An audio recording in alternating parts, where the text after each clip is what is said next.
So James this showing is off one these ones. Yeah, he's happy with this I'm plant. happy with. Oh, it's 24 now. 24 And more little ones coming in.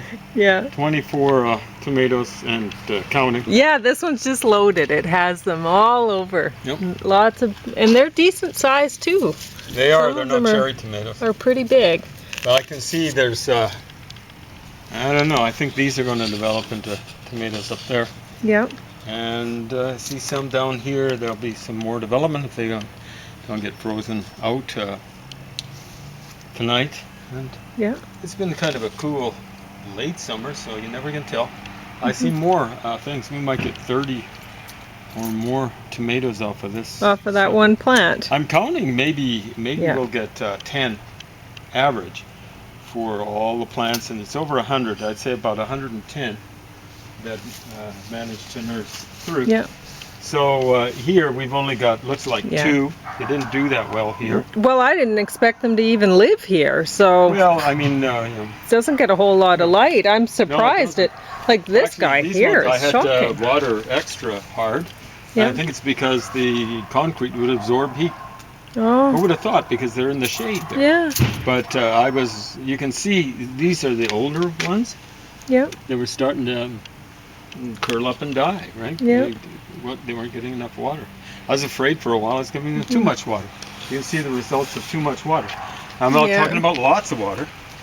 Too much water in these containers here can be just like I'd put in, maybe about this much water at a time, and you can see what happened. This happened even before the rains came down last week. So, but I mean, if these keep going, you can see generally each flower will produce a little tomato. So yeah, and these ones, they ripen up pretty fast too. Do they? Okay. Yeah.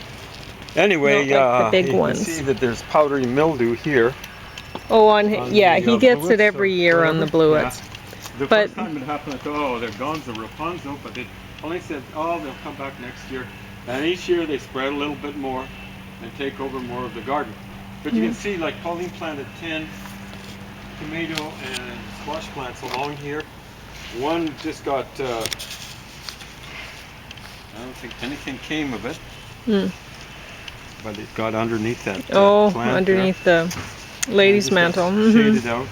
This one's done pretty well, but I think they don't do that well on this stuff. You can see the way behind this one's actually.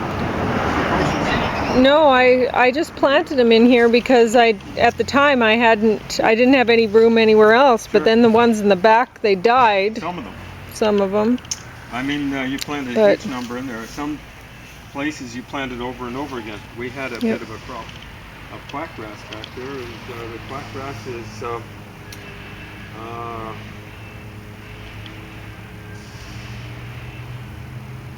allelopathic, is that the term?